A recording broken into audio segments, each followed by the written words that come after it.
Hello, Assalamu alaikum everybody. Can you listen to me? Hello, sir. Hello, can you listen to me? Yes, Okay.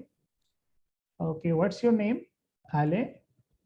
Ali, Alish. Okay, where are you from? Mauritius. Mauritius. Okay, welcome to the subject of business and technology in ACCA. Yes, sir. Okay. Thank I'm you. just waiting for the students to join so that we may be able to start it promptly. Okay. Okay. Should we start or we should wait for a few students to join? Let's wait. Okay.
Okay, Arish, let us start the lecture.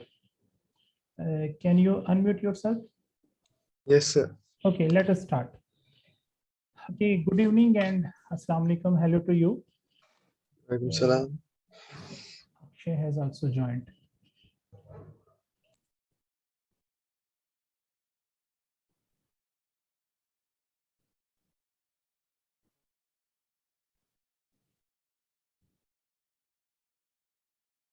Hello, Akshay.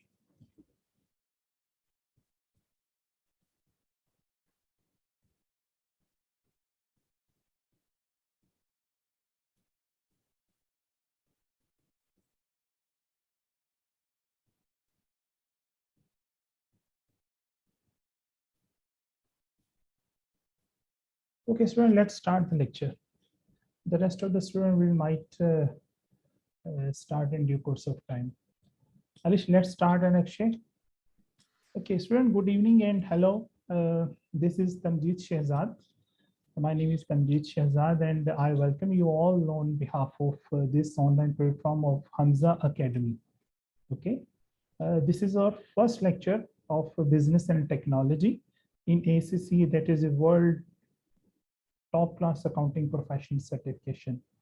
And I'm very much happy that you people have joined ACCA and you are now in the process of getting this certification.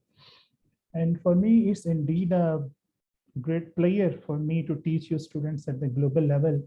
And before we start the lecture, let me introduce myself and then I will get a little bit introduction of yours. Then we will start our lecture. Let me share the slides with you. I'm going to share screen with you people. Is this visible to you, Alish? Just tell me. Yes. Okay. Alish, you are welcome. All the students are welcome to this class of business and technology. We are going to start with just introduction. My name is Tanjeet Shehzad and I'm from Hamzah Academy here in Pakistan. My qualification is I have done bachelor's in computer sciences, MBA, and now I'm doing CFA. I'm at level two candidate, and I'm having 15 years of teaching experience in finance, business, commerce, and related fields. So this is just a very short introduction of myself. Student, this is about ACCA, and I think that you are the student of ACCA, and you people be much aware about this level of qualification. That is a world-class and world-renowned and top rated accounting qualification in accountancy. So I'm gonna skip this slide and move to the next topic. So when you are doing ACCA, and after this, definitely you might have the opportunity to do the job, or you might already doing the job in different areas. Like you have the scope in banking, you have the scope in multinational companies, you have the scope in government institutions, and you have the scope in manufacturing concerns overseas. So there is a vast range of job opportunities in the world on the basis of the ACCA. So you are getting a very gold standard international level of degree. So do you people know your destination? Where you people are going? What's your destination? What's your route? Definitely after doing the ACCA, students, you will be doing all these things. This road of ACCA actually leads to so many job opportunities in so many functional areas. You can be a very good accountant. Okay. You can be a very good accountant. You can be a financial analyst. And at the top, after achieving both these designations, accountant, financial analyst, you can be the CFO of any organization, that is Chief Financial Officer.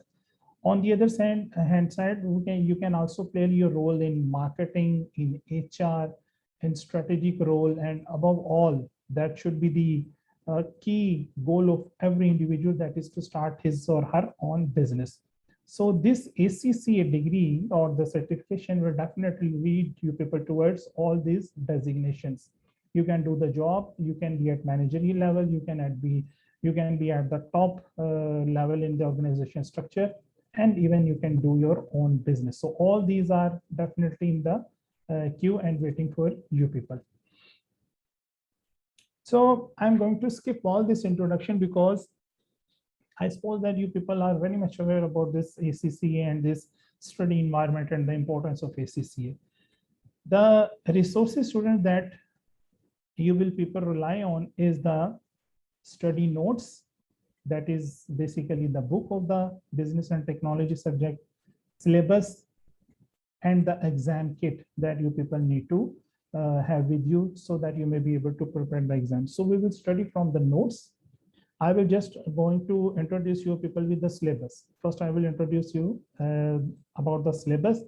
We will study from the book, and definitely you must have the exam kit so that you may be able to prepare from that exam kit and get yourself prepared for the examination. So these are the three study resources that you must have with you. So this was a little introduction of myself, about ACCA, about this business and technology. And this subject is very much easy because this subject is actually a blend of different organizational areas. Like we will study the management topic in it. It's basically based on the management, human resource management and simple management, organizational structure. And then we will discuss about the different marketing tactics. We will study a little bit about accounting and audit, and we will discuss some financial techniques that are used in the business. So this business and technology basically shows us how we can do the business in the modern technological era. So this was a little introduction about subject, about your ACCA and things like that. Now I would just like to jump towards the subject that is our main area of concern. And before that, I would like to share you people the exam structure. Anybody knows about the exam structure? No, sir. Okay, let me tell you about the exam structure first.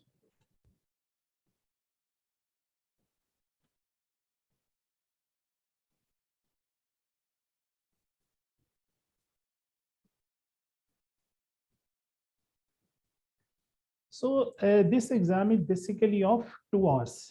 Okay, we will be tested for 2 hours, 2 hours exam.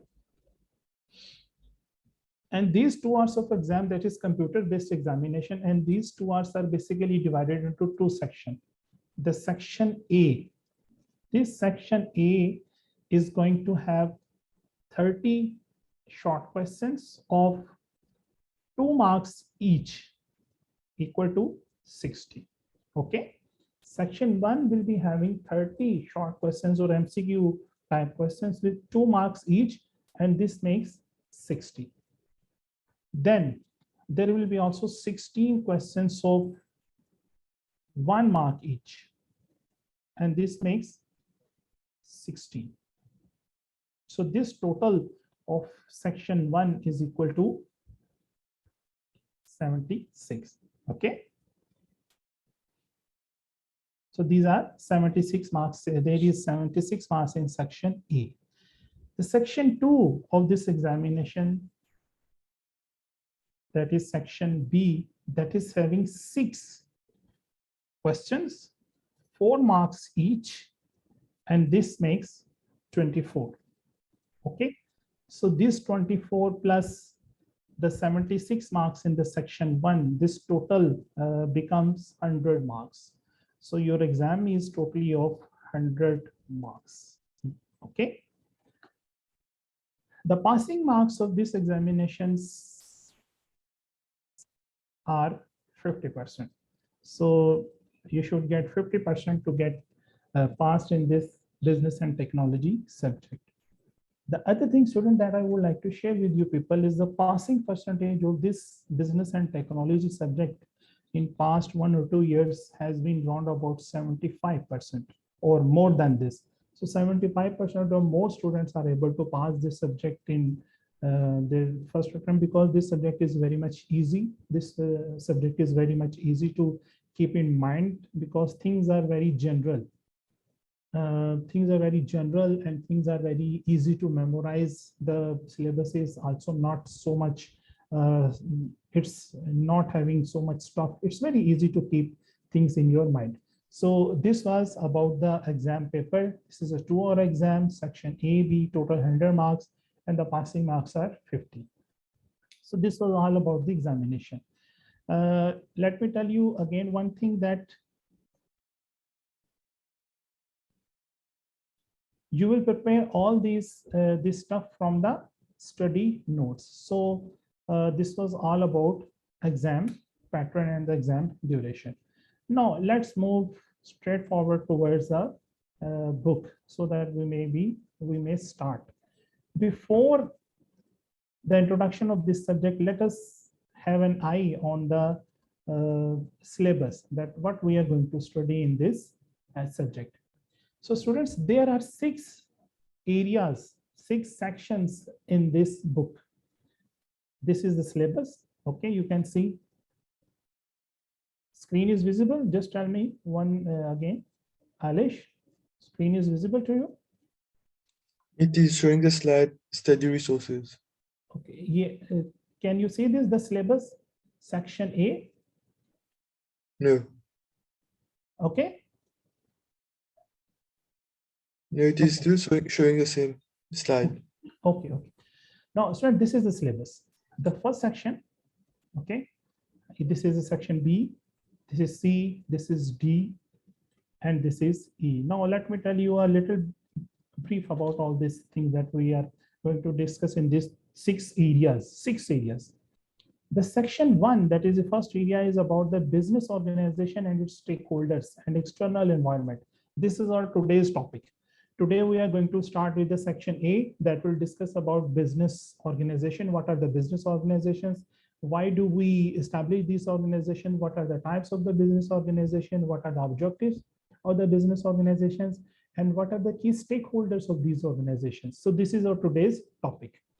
Then in next lectures, We will discuss about business organization structure, functions, and governance. So this is about the structure of the business organization and its corporate governance. So this is the lecture 3 or 4. Then accounting, reporting system, compliance, control, technology, and security. These are the topics that we will discuss in section C. Okay. Then here comes the topics related to the human resource management, leading, managing individuals and teams, doing the appraisals, rewarding the employees. So these are the topics that are related to the human resources, and this will be discussed in section D. The section E is based on personal effectiveness and communication in business. How do we communicate in the business, and what are the traits that are required at the for the personal effectiveness? So this will be discussed in section E. And the last section of our business and technology will be based professional ethics in accounting and business, because all the professional bodies focus on the ethics. So we also have the ethical standards in ACCA, and we will discuss what are the ethical standards, what are the behaviors required to achieve those ethical standards, and what are the codes of ethics and standards of professional conduct. So these are the 6 areas, students, that I have told you we will going to discuss with this business and technology. I'm telling you all this from this study guide, business and technology syllabus and study guide, that is available on ACCA website. But in Hamzah Academy, we are also going to share all these resources with you. After this lecture, all the resources, this study guide, the book from where we are going to study, and other supporting material will be available to you. So there is no need to worry for you people. All the resources will be available to you along with the exam kit. So this was about your syllabus. Now let us start our first lecture. And the first lecture that I told you earlier is about the business organizations. Okay, let's see. This is the first section, the business organization and its stakeholders. This is our today's topic. Now let's start the first chapter. This is the first chapter, students, the business organization. We are going to learn about business organization, and this is the actually a summary that what we will study in this chapter 1, that is a business organization. We are going to study about organizations. Why are they? Why we establish the organizations? What's the need of establishing the business organizations? Okay. And what are the different types or the different forms of the business organization? So these 3 things we will discuss in chapter number 1. Now let us start. What is business organization? This is the definition, a very simple definition of business organization. Alish, screen is. Student, tell me, screen is visible to you? You are sending me message that screen is not shared with you. Just tell me. No. No? Okay. Now, is it visible? Yes. Okay. Okay. Sorry for the inconvenience. So just let me tell you one thing. Today the camera is not properly working, so we are going to study this without video.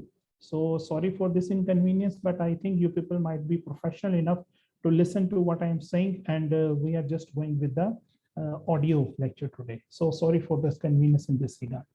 Now let's start about the definition of this business organization. Anybody, do you know something what is meant by the organization? When we listen the word organization, what are the things that come into your mind? Anybody would like to share his or her view about the what is the organization. Anybody?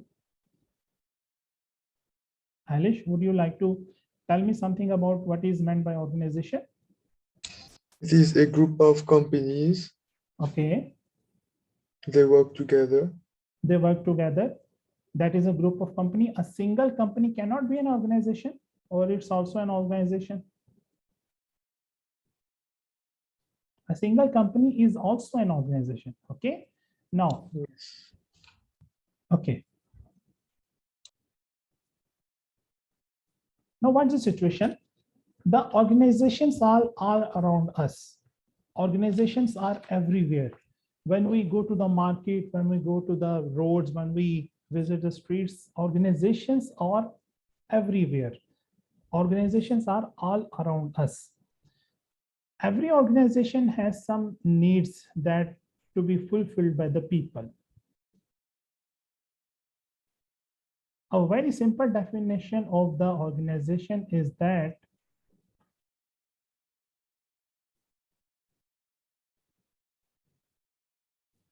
it's an arrangement of people. Okay, a very simple definition of the business organization is that it's an arrangement of the people. People come together to make an organization, and every organization is having some sort of particular objectives. So just keep one thing in your mind, that these are the people who come together to form an organization. The very simple example of organization are the clubs, the schools, the companies, the charities, and the hospitals. These are all the business organization. And Alish, as you said that this is the group of companies. So initially we people know that a company is an organization, but the clubs, schools, charities, hospitals, government organizations, municipalities, all these are the organization, because this is the arrangement of the people. So this is a very simple definition that I'm telling you about the business organization. Now let's discuss a very formal definition about the business organization. This definition tells us three things. Okay, in business organization, there is collective goal, because people come together and they are having collective goals. Single person cannot be an organization. There comes two or more person to form an organization. So all those people who come together, they have the collective goals. Okay. They have social arrangements. Social arrangement means that organization is actually consist of people, and they have some controlled performance. So all these things come together to form a definition of the business organization. Now let's arrange these three words into a sentence that will make the definition. Organizations are social arrangements. Okay, organizations are the arrangement of the people. Society composed of people. For the controlled performance, we need to get some performance from that organization of collective goals. Why we need performance? Because we want to achieve some collective goals. So this social arrangement of the people have controlled performance to achieve some goals. This basically becomes a organization. Now let's consider the example of this school, a very simple organization. This is a social arrangement. Definitely in school there are teachers, there is a principal, there are employees. That is a social arrangement. They perform in the school. Teachers actually they teach, principal manages the school, and they have some collective goals, and the goal is to provide the quality education to the students. So this school is an example of the organization. Same is the case with the companies. They also have some objectives to get the profit. Hospitals are also there as a business organization to provide the health facilities to the citizens. So all these things come together to form a business organization. So any problem with this definition of the organization? You got the definition in your mind? Then we will be able to study the next stuff. Tell me, Alish. Yes, it's okay. It's okay. During lecture, if you feel any problem, you can ask me by unmuting yourself. We will revise the concept. Okay, now let's move further. This is what is an organization. Here you can again see the three things: the collective goals.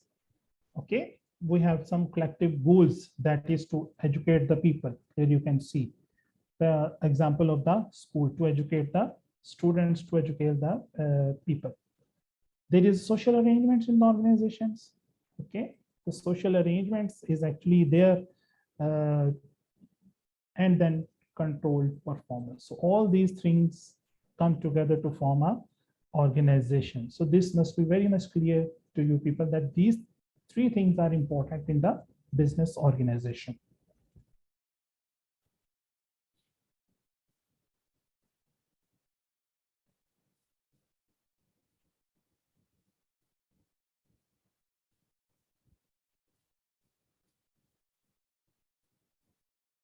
Let's discuss this example: a football team. A football team can be considered as a organization because there are players who are playing for their country or for the club. Let's discuss this illustration. It has a number of players. Okay, a football team has a number of players. That is a social arrangement, who have come together to play a game. They have come together to play a game. They have some goal. They have some objective. And what's that objective? To score more goals than its opponents. To score more goals than its opponents, so that they may be able to win the game. And the last thing in this illustration is that each member of the team is part of organizational structure. Every player is having different skill. A player may be a forward player. He may be an attacking player. Some of the players may be playing at the as a defenders. So every player is having different role in the football team, and all they have come together to achieve some goal, that is to win the game, to win the match. And all the players play together. They combine the skills, they combine the pools. So same is the situation in every organization. People come together, employees, managers, and others. They make a social arrangement. They perform in the organization according to their skills, and they achieve some specific objective in that organization. So I have explained and I have tried my best so that you may be able to understand what the organization is actually mean. So in this book, whenever we will be able to study a concept, that concept will be tested. So this is a very beautiful thing in this ACCA or the business and technology, that you are tested at the spot. Now, let's perform this test. Alish, you will help me in performing this test, okay? Which of the following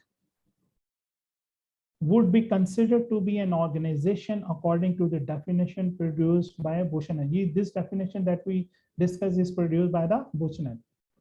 Now, what's a business organization? A sole trader, a tennis club, or the hospital? Among these, what are the business organizations? There are three options in. A sole trader can be a business organization, a tennis club can be a business organization, or a hospital can be a business organization. So what would be the right answer? Alish, what's your take? C.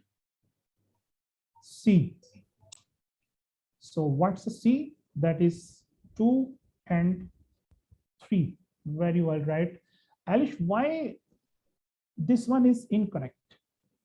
A sole trader, why this cannot be an organization? Just for understanding. There are no social arrangement.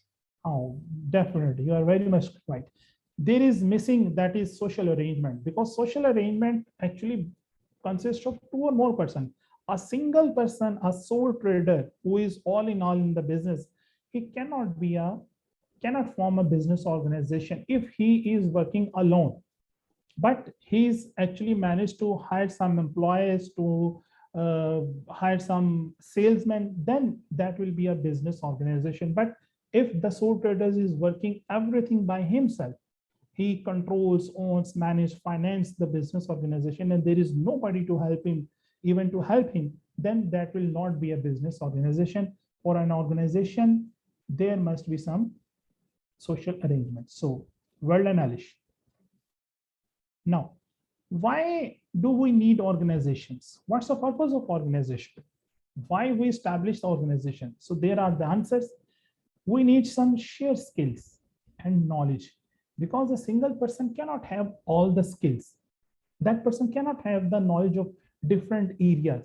So in order to pool the skills and the knowledge, in order to get the skills and the knowledge and to combine that business knowledge and skills at one place, we form an organization.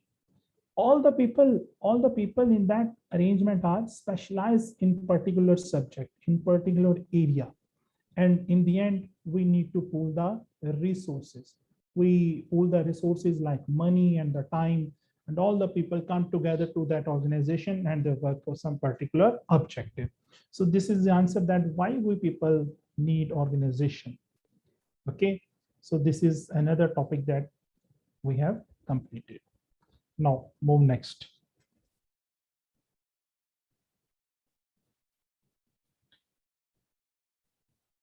Types of organization. Alish, I'm leaving this test number 2 for you. Okay, you will study these notes and you will perform this test in your free time. And if you feel any difficulty, you will definitely contact me or ask me in the next lecture. We will study this. So I'm leaving this up to you. Okay. Okay. Okay. Okay. Different types of organization. Now, this is the next topic. Now we have a very clear understanding of what the organization is. Now we are going to study the types of organization. What are the different types? Now, the types of organizations vary from different perspectives. The first thing that we will discuss is basically on the commercial organizations and non-profit organization. Commercial organizations actually work for the profit, and not-for-profit organization, as the word suggests, that these organizations are not working for the profit. So what are the commercial organizations? Commercial or profit-seeking organizations see their main objective as maximizing the wealth of their owners. So these are the organizations that has the objective to maximize the profit of their owners. And how they maximize the profit of their owners? By earning profits. Okay, so these are the organizations that are working to earn the profit, and that profit will definitely maximize the wealth of their owners, because the managers and the employees of these commercial organizations are working for the sake to increase the wealth of their owners. So this is the sole and the primary objective of every commercial organization, to earn the profit, to maximize the wealth of their shareholders and the owners. So this is the first type of organization, that is a commercial organization. Okay, so this is the commercial organization. What's the next type? Sorry, there are 3 types of this commercial organization, okay, that are working for the profit. The first one is a sole trader, the second is the partnership, and third one is the limited liability company. So do you know about this, or should I explain this, Alish? Any knowledge about this sole trader business, partnership, or limited liability company? Limited liability companies, I don't know. You know about this, or should I explain about these organizations? Explain about limited liability companies. About limited liability. Do you know about partnership? Yes. Okay, partnership. Sole trader is a business that is owned and controlled by a single person. Okay, there is only one person in the sole trader. One person. If we talk about the partnership, there are minimum 2 or maximum there may be 20. But when we will talk about the this business organization, that is the limited liability company, there are a number of people who are actually forming this limited liability company. So what is meant by limited liability? Here the word that needs a lot more focus is limited liability. Now, what happens in this limited liability company? It means that there are number of people who are purchasing the shares of these companies. Okay. The person who has purchased the shares of this company is only liable for the investment that he has made in the company. Suppose I have invested, you can say, $100 in the company. Okay, there are some other shareholders as well, but my share in the company is $100. I have purchased the shares amount to that amounts the $100. Now, in case, now my liability is only 100. If the company is dissolved, if the company is wind up, if the company has gone liquidated, the maximum loss that I will suffer will be $100 because my investment in the company is $100. So my liability in the company is only limited to $100.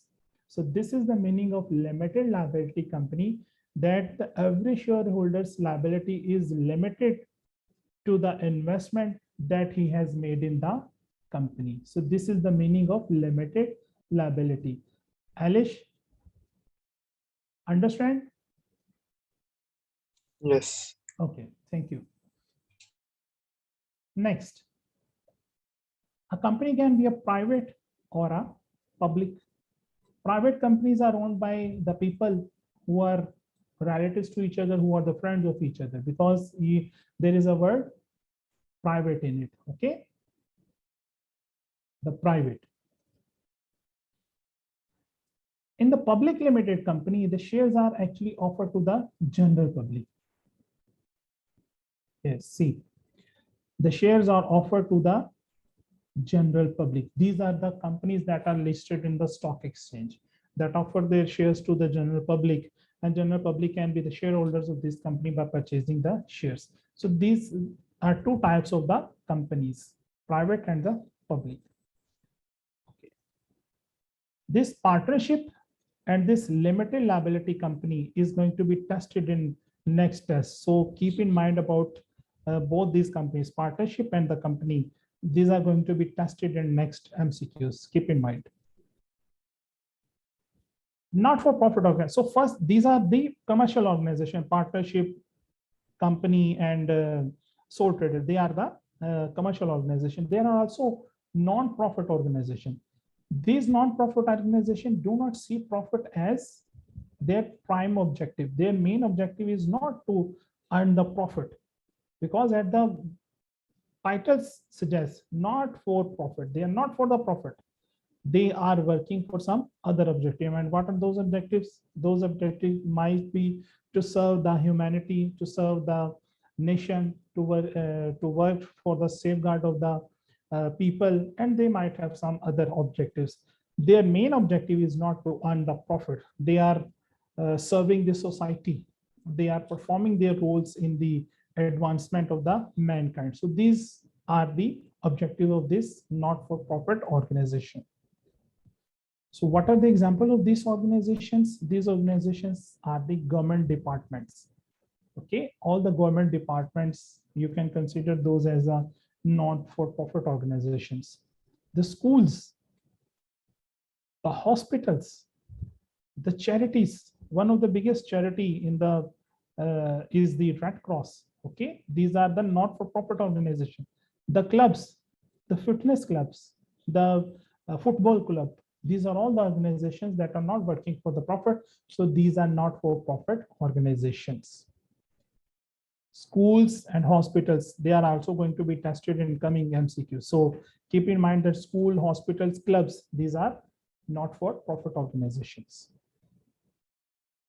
Now, this was the first division of the types of organization, that is commercial and non-profit organizations. The organizations can also be divided on the basis of public sector organization and private sector organizations. Public sector organizations are actually controlled by the government. See here, these are controlled by the government. Public sector organizations. The public sector is the part of economy that is concerned with providing basic government services and is controlled by the government organization.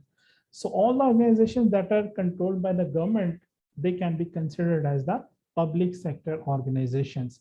And the examples of these public sector organizations are very much easy to understand. You can see the police.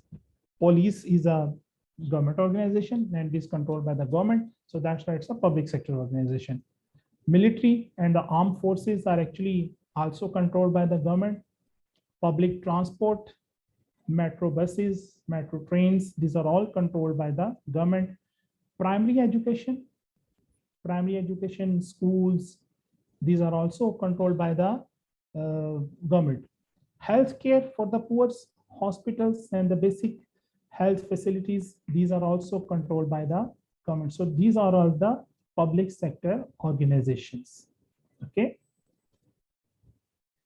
So what are the private organizations? Private organizations are the businesses, are the charities, are the clubs. These are the organizations that have formed by the individuals or the groups, and they are run by private. So all the organizations that are run by private individuals, like private people or private group of people, they are the private sector organizations.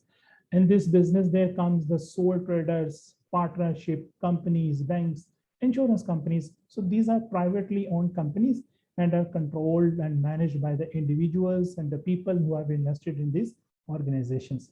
So there is another classification, that is public and private sector organizations. Any question till now? Any problem? Any question? No. Everything is clear? Good. Yes. Okay.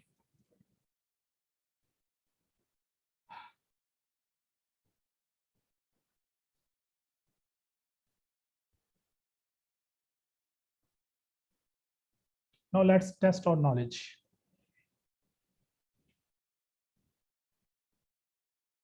I need an answer from you people. Okay. So be attentive. Many schools. Now, first thing that must come in your mind, what type of organization is a school? This is a commercial or not for profit? This is a not for profit organization. Okay. Many schools run fundraising events such as parties, where the intention is to make a profit.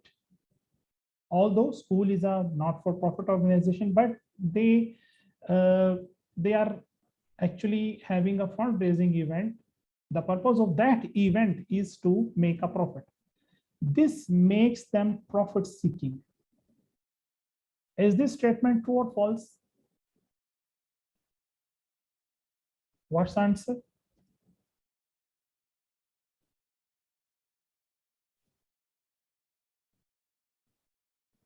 Alish, Getika, answer please.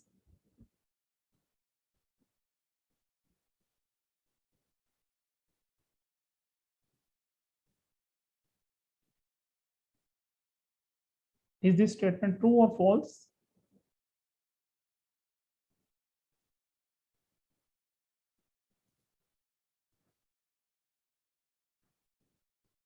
Alish, it's true. How is this true, Alish? Would you explain by unmuting yourself? They want to make a profit. Okay, they want to make a profit, but that's only an event. That's only an event. That event might have happened once in a year, twice in a year, thrice, but that event will not change the objective of this school. What's the basic objective of this school is? To provide Not for profit. Not for profit. Okay, good.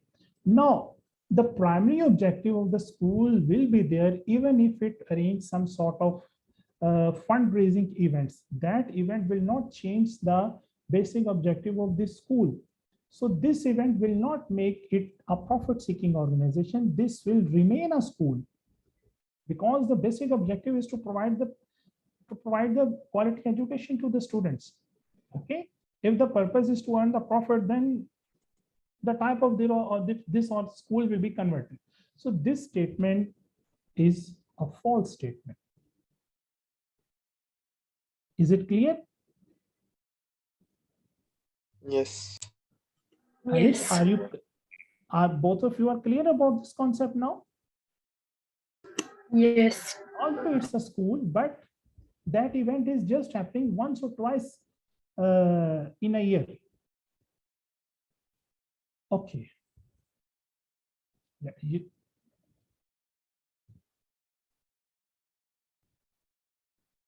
there are some also organizations that are considered to be non-government organizations. These are non-government, means that they will function, they will perform the activities like the government organizations are performing, but they are non-governmental.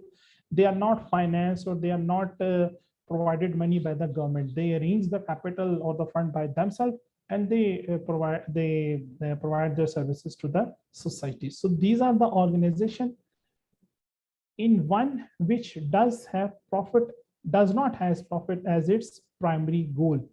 They are also not working for profit, and is not directly linked to the national government. They are also not linked to the government. So these are the organizations that do not work for the profit, and they do not have any link with the government. That's why they're known as non-government, because they have no link with the government. And what sort of organizations are these? These organizations are Red Cross, okay, and a very famous organization that is NGO is Amnesty International. And there are some also local NGOs working in every country, every province, every state. They just work for the welfare of the people. They might provide the micro credits to the people to start their small and medium businesses. And they also work for the betterment of the society. So these are the non-government organizations that are also present in the society. Okay.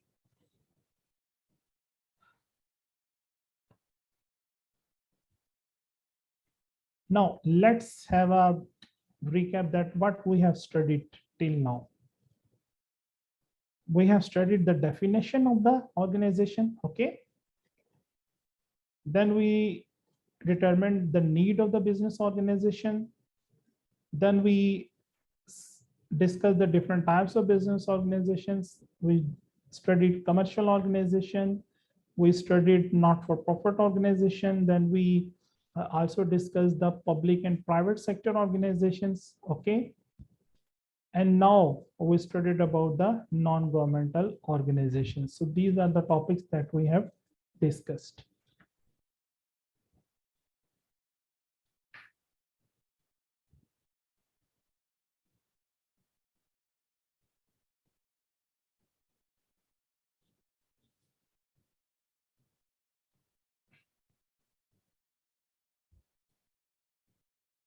Now let's perform a test. Again, it's your turn, Alish and Geetika. This is your turn now. Which of the following are usually seen as primary objectives of companies? Now here we are talking about the companies. Companies are the businesses. So what are the primary objective of these companies, of these organizations? To maximize the profit of shareholders, to protect the environment, to make profit. So what would be the suitable answer for this MCQ?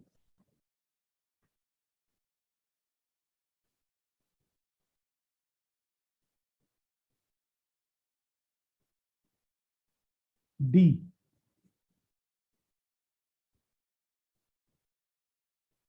1 and 3, absolutely right. Harish, you are right. Because to protect the environment is not the primary objective of the company. It can be an objective, but not primary. It can be a secondary objective to protect the environment, but the primary objective is to earn the profit and to maximize the shares wealth of the shareholders. Another test, which of the following organization is most likely to be classified as the part of public sector? Now, what are the organizations among these that are public sector organizations? charity, social club, school, and public. Now let's see what are the public sector organizations. We can see here that public sector organizations are controlled by government.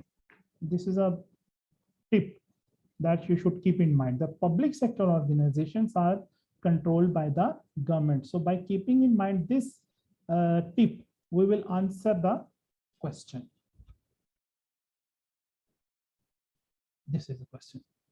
So what's the answer? Which of the following organization is most likely to be classified as part of public sector? C. Alish, well done. School. School is a public sector organization because this is controlled by the government in most of the cases. So sectors in which organizations operate. Okay, any sort of organization, and either it's a commercial, it's not for profit, it's public, or it's private. So what are the areas, what are the sectors where these organizations can be found? So the areas where we can find these organizations are the agriculture. Okay, these organizations can be agriculture based.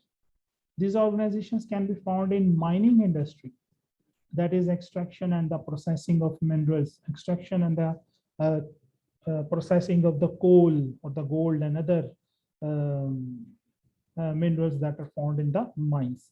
Then finance is one of the most, you can say, the main field sector where these organizations can be found. In finance, we have the banks, we have the insurance companies, we have the brokerage houses, we have the investment firms.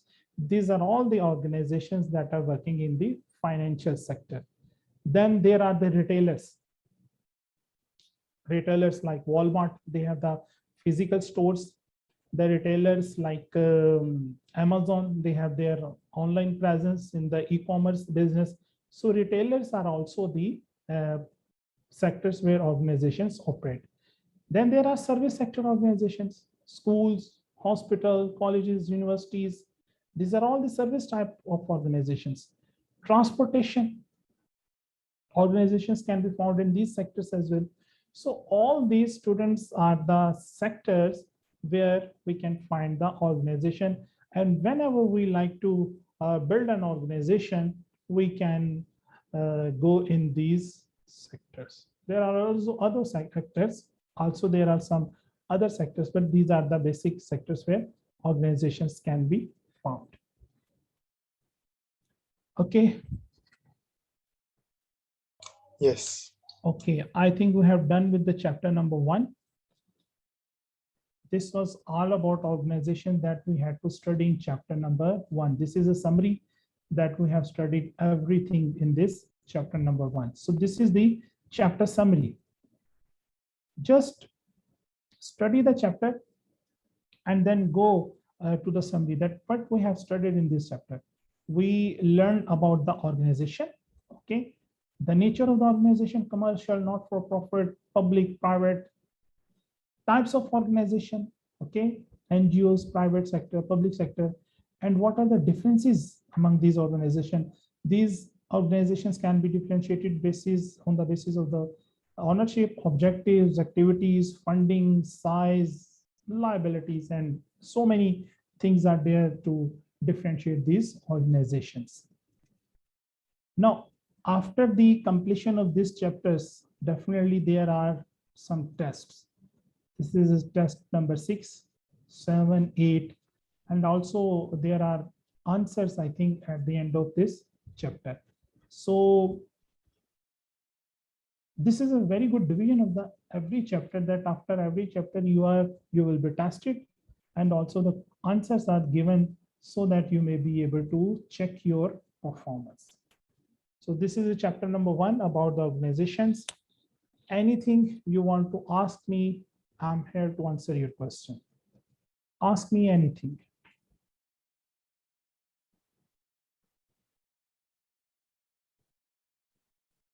Alish, Geetiga.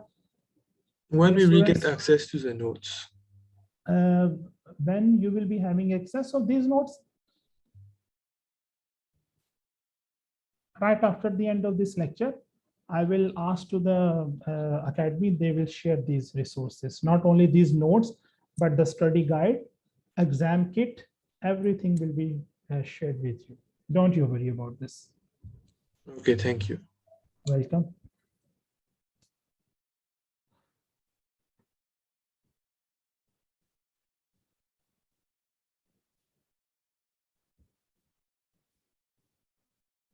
Now, this is your duty, dear students, that you would perform these tests. Just read the chapter 1 or 2, or even I would suggest you should read this chapter thrice. It's a very little chapter, no? Small chapter. The contents are also not so much stuffy. So once you will read this chapter, then revise, then again revise thrice, so that you may be able to keep things in your mind. And after that, you will definitely perform this test. And as Alish has performed all the tests in a very right way, he answered all the questions, and well done. This is the way of learning this subject.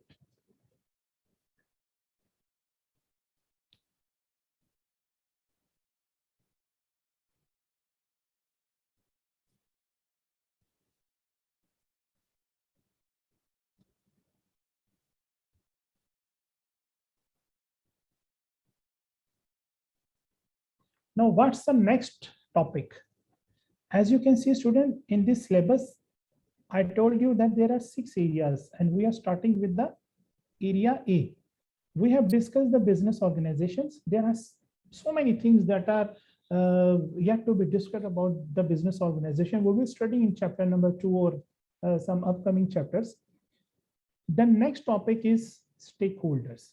This is the next topic that we are going to discuss about the organization. What are the stakeholders of the business organizations? So this is our next topic.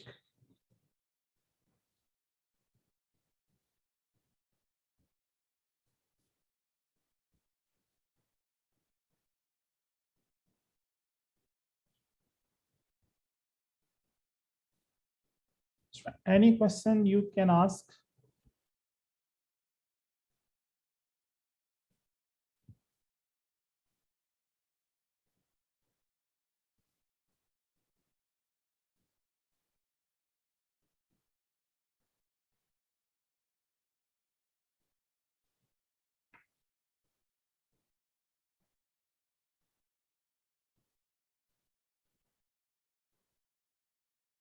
Okay.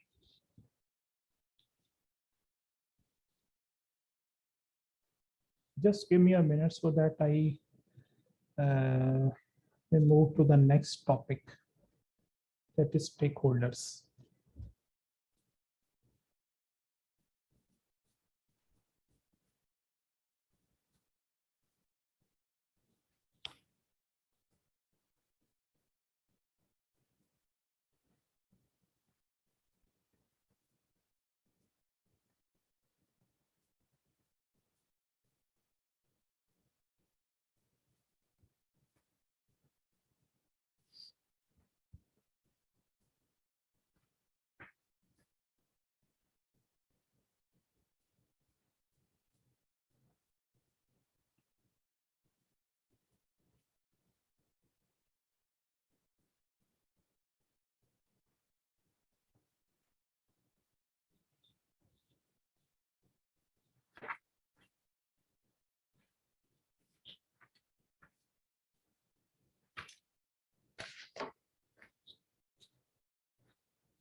Okay, student, I'm again going to share screen with you people.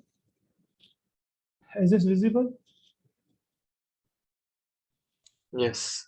Okay, now this is the topic that we are going to discuss, stakeholders in business organizations. I'm going with this topic because this is connected with the business organization. See this, organizations. And what are the stakeholders in the business organizations? This is our topic. And this is chapter number 5 in our book. The business organization chapter was the very first chapter, chapter number 1, very small chapter. This chapter is also very small, even smaller than the chapter number 1. So this is a very easy topic, that is stakeholders in business organizations. May I start?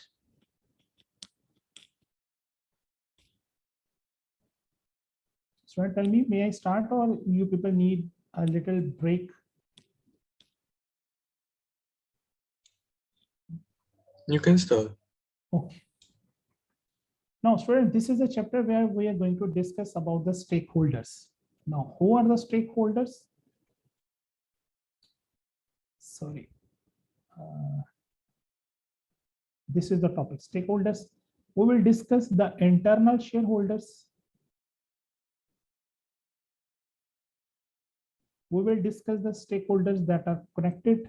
We will discuss the external shareholders, and we will discuss how the conflict between the stakeholders will be removed. There are conflicts between different stakeholders, and how to handle and remove that conflict. This will be discussed in this topic area. Now let's discuss. Now let's start with the basic definition of the stakeholders. Who are the stakeholders? A very simple definition of the stakeholder is that anyone having interest in the organization, that is called a stakeholder. Okay. Anyone having interest in organization, that entity is known as the stakeholder. A very simple definition of the stakeholders. If you Google this definition of stakeholders, you might read this, that anyone that is having interest in the organization is considered to be a stakeholders. Like owners of the organizations are the stakeholders because they have profit interest in the organization, they are the stakeholders. Employees are the stakeholders, they have interest in the organization. Managers are the stakeholders. Customers are the stakeholders. Providers of the funds are the stakeholders. Government is the stakeholders. So there are different types of stakeholders that organization can have. Now, this is a very simple definition, and now let's discuss what's the actual definition. This definition tells us that a stakeholder is an individual or group who has interest, okay, who has any sort of interest in what the organization does. Anything that is being done by the organization, they have the interest in that activity. Who affects these stakeholders? Affects the organization and can be affected by the organizations. Okay, so there is elaboration of this definition. Stakeholders have the interest in the organization, they can affect the organization, and they can be affected by the organizations. These are known as the stakeholders. So this is a very simple definition of this stakeholder concept. Now, what's important for us to understand about these stakeholders? We people need to determine the needs of different stakeholders. This is our topic of interest. What we should do, we should understand the needs of these stakeholders. Owners needs higher profit. Employees need higher salaries. Customer need high quality product. Okay. Government needs taxes from these organizations. So every individual, every stakeholder has its own unique needs from the organizations, and organization definitely fulfill all the needs of these stakeholders. That's why these stakeholders are connected with the organization, because they need some reward to be the stakeholder of the organization. Now. So that's why that reward can be in the form of the pay to the employees, profit to the owners, taxes to the government, and satisfaction to the customers. So this is very important for us to understand the needs of every stakeholders and to address it properly. Types of stakeholders. What are the types of stakeholders? There are internal stakeholders. The first type is the internal. Tell me one thing, can you people see this whenever I highlight this text? Is this visible to you? Alish, tell me. Yes. Whenever I highlight this, is this visible to you? Yes. Okay. Now, what are these types of shareholders? These are the stakeholders that are within the organization itself, that are working inside the organization. These are the internal stakeholders. So one thing is about these stakeholders, that they are within the organization. And second thing to remember about these is that they have strong influence in the organization. So these two things need to be understood.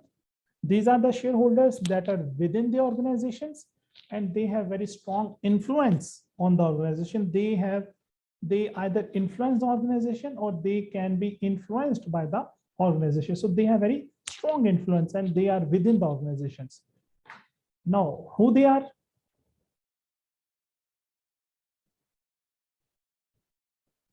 They are employees. Employees are within the organizations. Okay.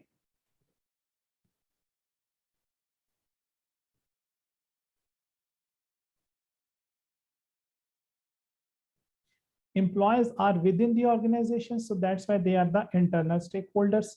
Managers and directors, definitely they are also the stakeholders who are within the organizations. Now, what's their need? Employees need pay. They need working conditions. Okay. Managers and directors need status. They need bonus. They need job security.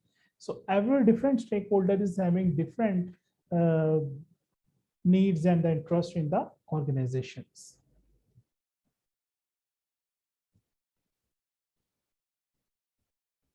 So employees and managers, they are the internal stakeholders.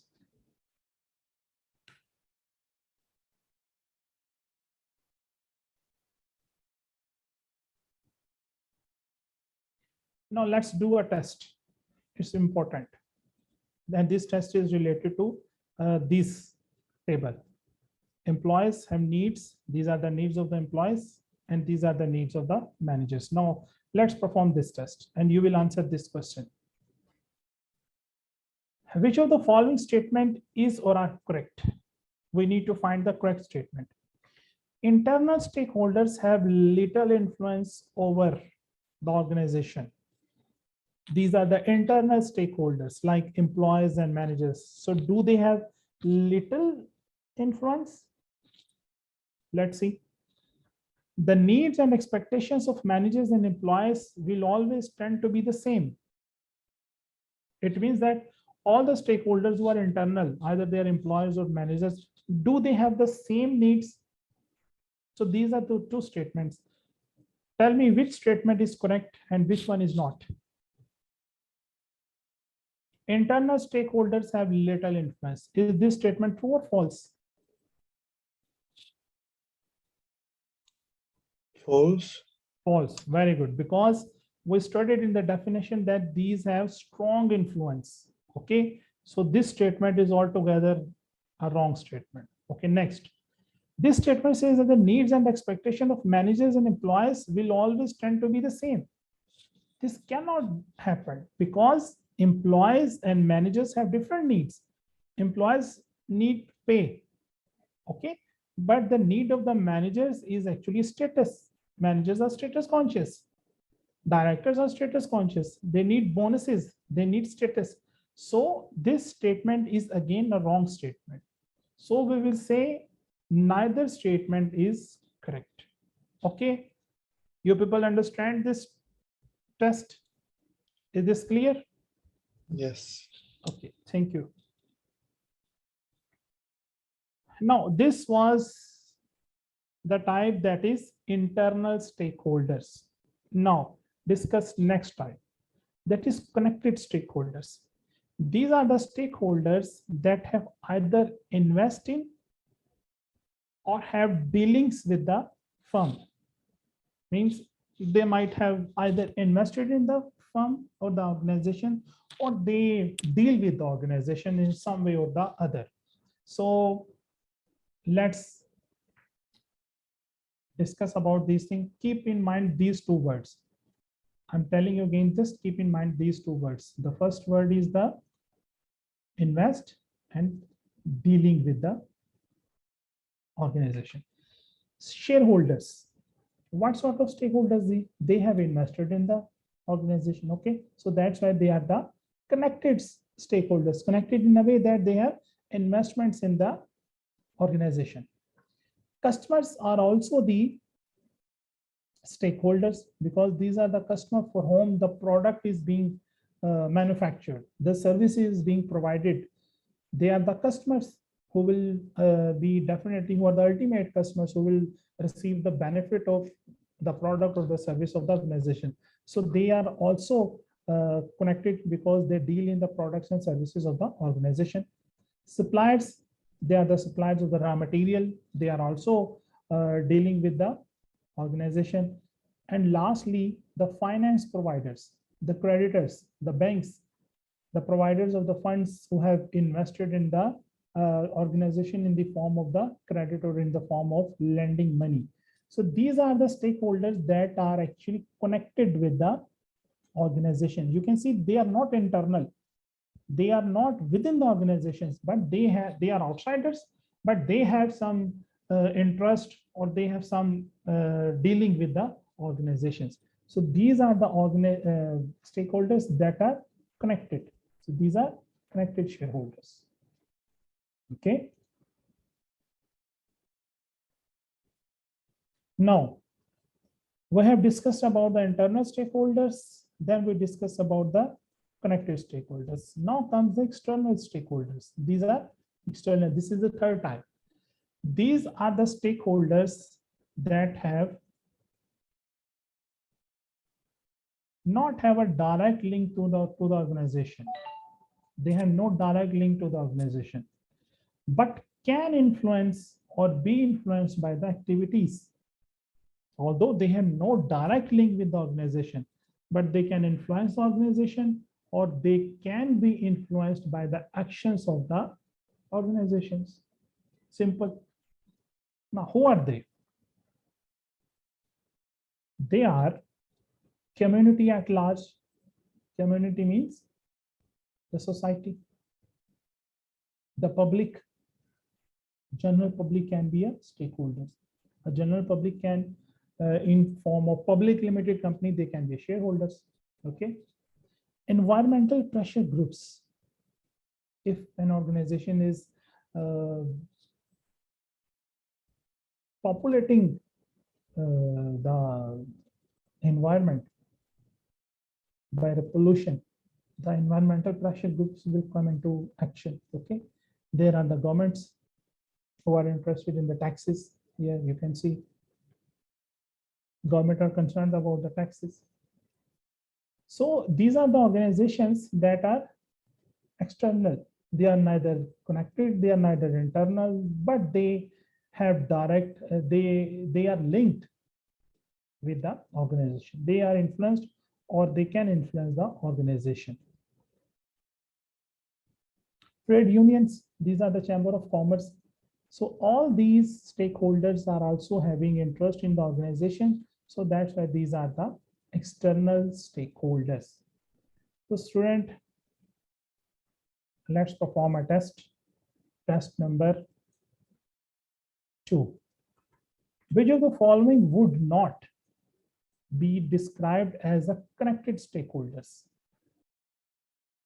Connected, which of them is not connected? Now let's, who are the connected stakeholders? These are the connected: shareholders, customers, suppliers, and finance providers. These are the 4 stakeholders that are connected with a company.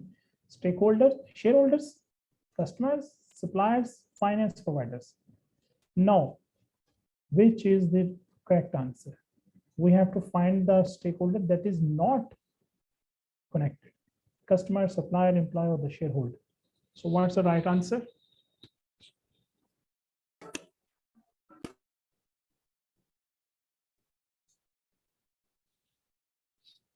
Yes, who will answer this question?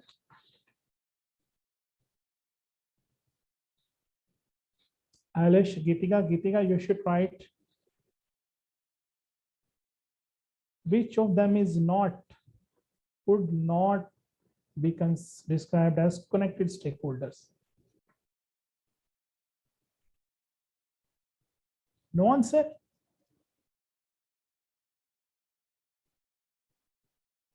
Okay. Sorry.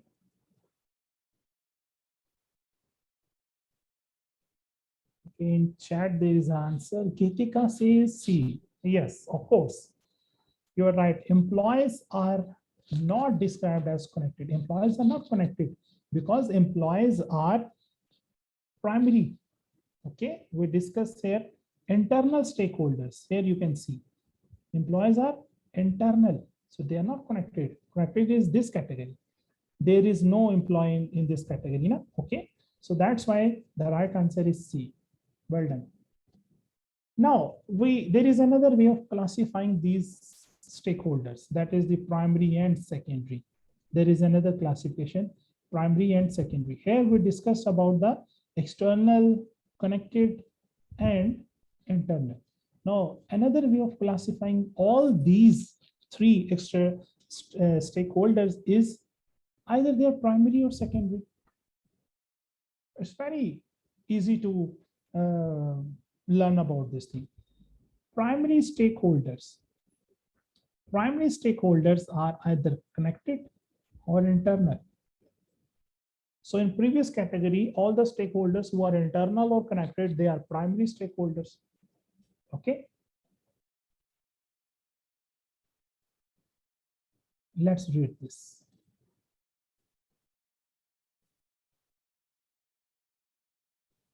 So you need the recording of this. You are talking about the recording of this class. Okay, recording will be available. The lecture is recorded. It will be available to you after the end of this lecture. Okay, no worries. Now, I was telling you people that primary stakeholders are those that have a contractual relationship. Now, here this word needs to be keep in mind. Contractual relationship.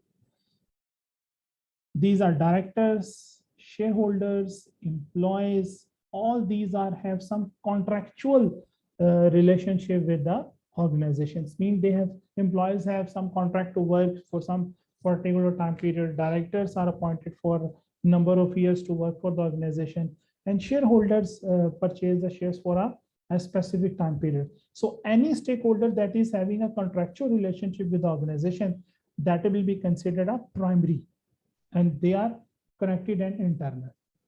And who are the secondary stakeholders? They have an interest in the organization but have no contractual link.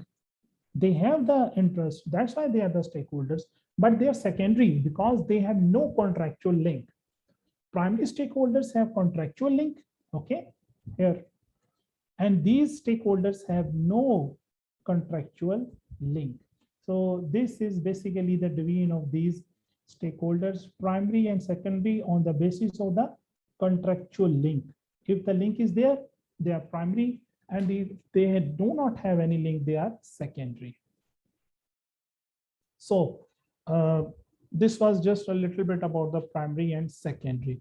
Now here comes a very, very important topic, that how to resolve the stakeholders conflict. Let's take a 1 minute break, just 1 minute, and we will start this a very important and very interesting reading as well. This is a very interesting thing to resolve stakeholders conflict. Just have a break of 1 or 2 minutes.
Okay, let's start, students.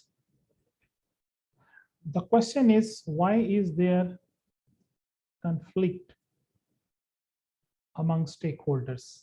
Why is there conflict? Here we are going to discuss that there might be some sort of conflict between different stakeholders inside the organization or outside the organizations. There may be some sort of conflict. Now, why is there conflict? A very simple answer is that because different needs. Different stakeholders have the different needs. Employees have different needs. Managers have the different needs. Directors have the different needs. So whenever their needs is, you say, there is a collision of the needs, there is a conflict. One party needs something and the other party needs something, and their needs are not the same. So there is a conflict. And this is a very important thing from the management point of view. A good management is that actually identifies this conflict timely and address this conflict in a very professional way. An organization can have many different stakeholders, all with different needs. So this is the main point, different needs. These needs of some stakeholders will come into conflict with the needs of others. Okay, now let's see this simple conflict. This, the number one, employees versus managers.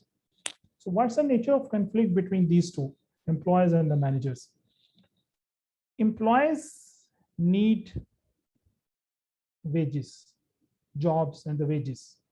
Okay, employees basically focus on their pay, their salary, their wages. While on the other hand, the managers will focus on the bonus. Managers will try to save the money to get to have some bonus. And the employees will want that out of these bonus, that bonus should be used to pay the employees. So there is a conflict. Managers will try that they will give employees lesser salary, and there must be a saving from those salary to give themselves the bonus. So there is a very clear conflict between managers and employees. Employees are working for the salary and the managers are working for the bonuses. So how to resolve this conflict? There is also another conflict. Let's understand this too. Customers and shareholders. Customers wants product quality.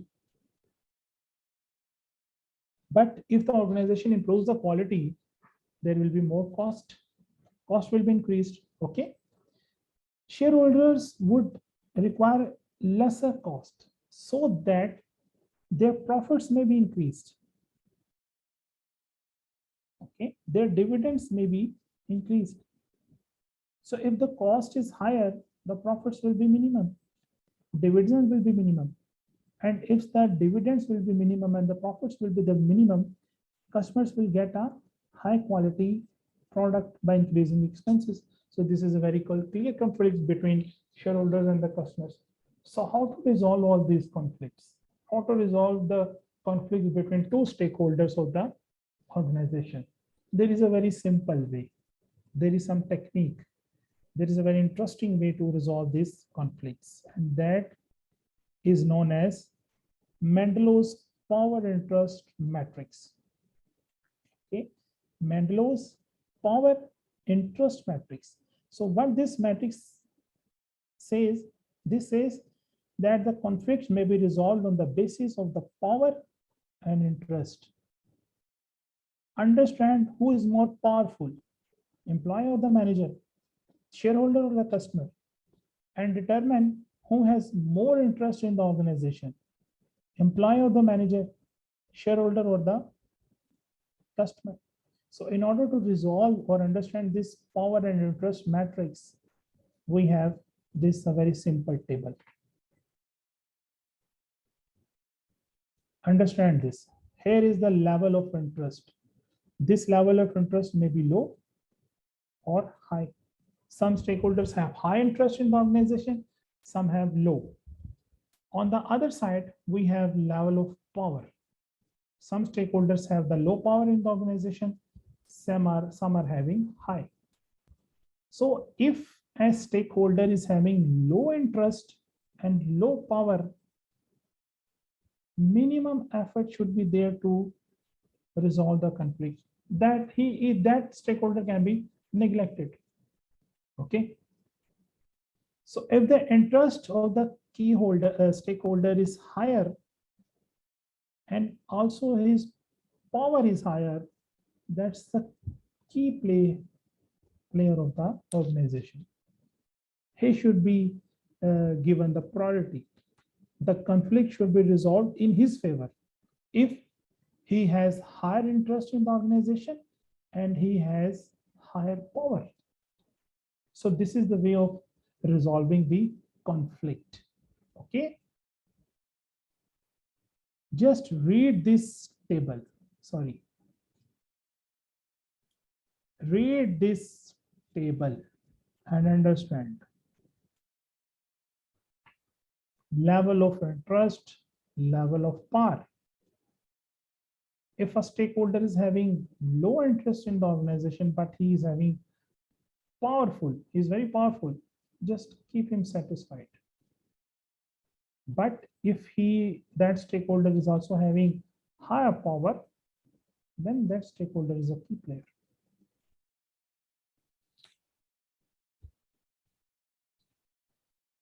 Do you understand this technique? Tell me. It's okay? Yes. Okay. Now there comes a question. Now this is your turn to answer this test. Alicia and Geetika, this is your real test. And this is test number 8, a very simple test. A stakeholder has high level of interest. Level of interest is high and little influence over the organization. Little influence means his power is little. Power is low, little. Interest is high. We need answer of these questions, A, B, C, D. Again, interest is high, power is little. Influence means power. High interest and lower power. Let's have guidance from this matrix. Influence is little.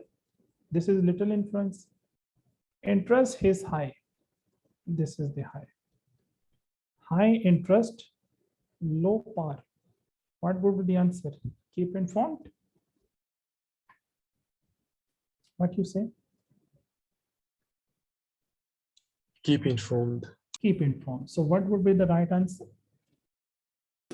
Keep informed. And that's the right answer. Keep informed. C. Good.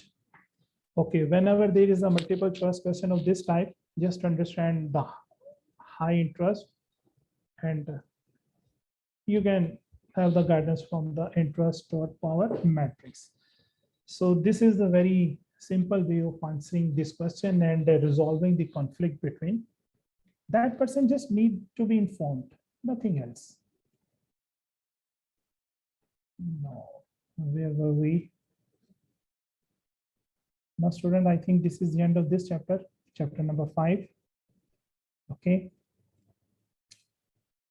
This is a task number 4, and this is the summary of this chapter, chapter summary. What we have discussed? We have discussed about the internal stakeholders, okay, employees and the directors. We discussed about the connected. Connected are the shareholders, customers, and the suppliers. Then we discussed the external, that is community, government, all others, and the conflict. What's the nature of conflict? First, we have to understand the nature of conflict. Then how to resolve that conflict. We have the matrix, interest and power matrix, so we can resolve the conflict on the basis of that matrix. So this was the chapter that was about stakeholders. Okay.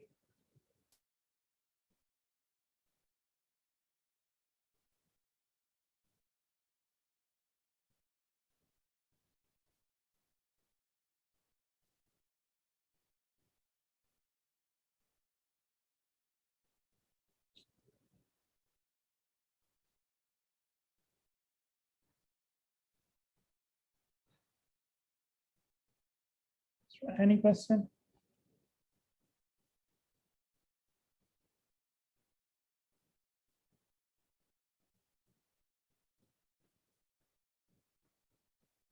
Do you have any question, any confusion? No. No. Okay, Alish, you are from Mauritius, and Geetika, where are you from? Mauritius. Okay.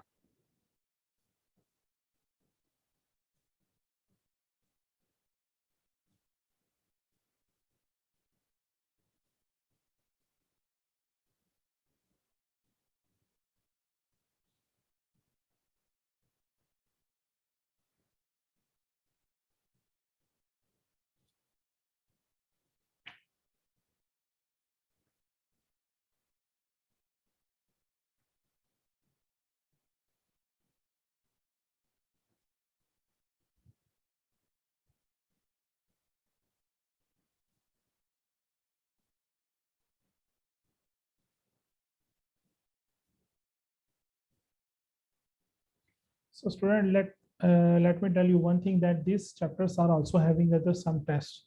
And you can see that this is test number 5, test number 6, test number 7. You can perform this test by yourself, or if you feel any difficulty in next lecture, you can tell me and we would be able to solve these problems. These are very simple tests. Here you can see. Let's perform this test. Which of the following would be classified as internal stakeholders? Internal stakeholders are the stakeholders who are within the organizations. So what's the right answer? Shareholders, they are not within the organizations. They have just invested and they are away from the organization. Customers, they are also outside the organizations. Directors, yes, they are the internal stakeholders. Finance providers, banks are also the outsiders. So very simple answer is these directors are the internal stakeholders. So once you have studied these chapters twice or thrice, then you would be able to perform this test right way. So this is a very simple subject, very easy to understand. You just need to be focused about this, and you can perform well in the exams.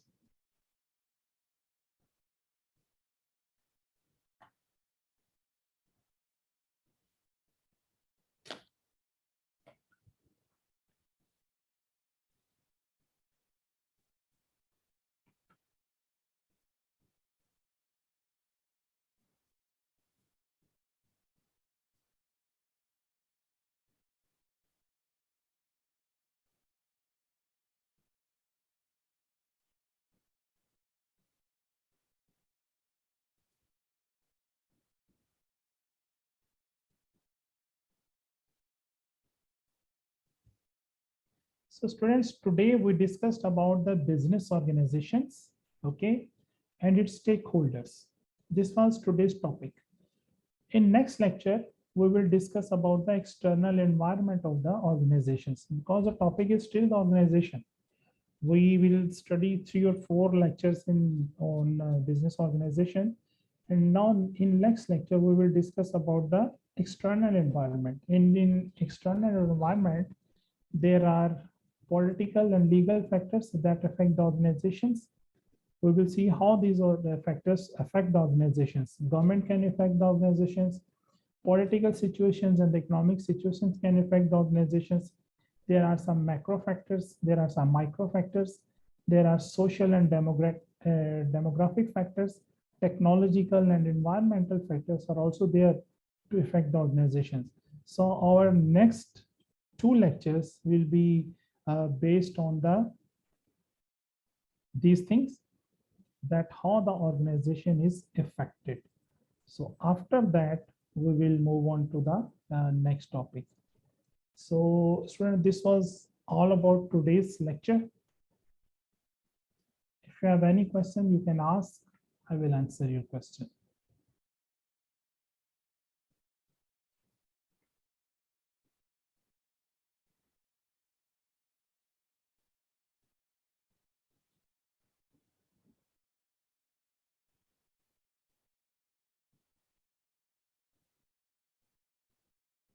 Okay, student, give me feedback, a little bit feedback. Is the way of teaching is good? Are you, do you, did you understand all the concept?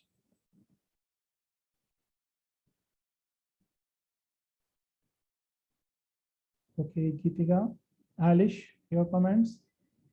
Everything is fine? Yes. Okay.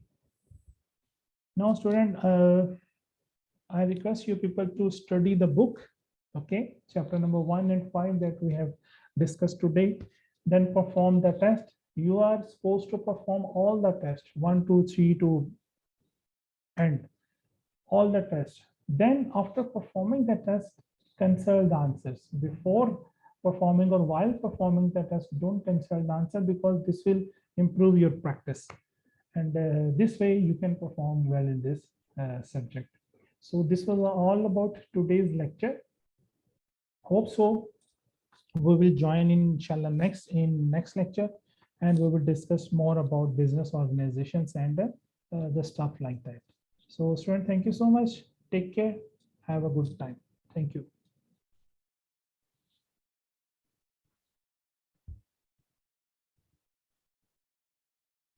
Goodbye, sir. Goodbye. Goodbye. Goodbye.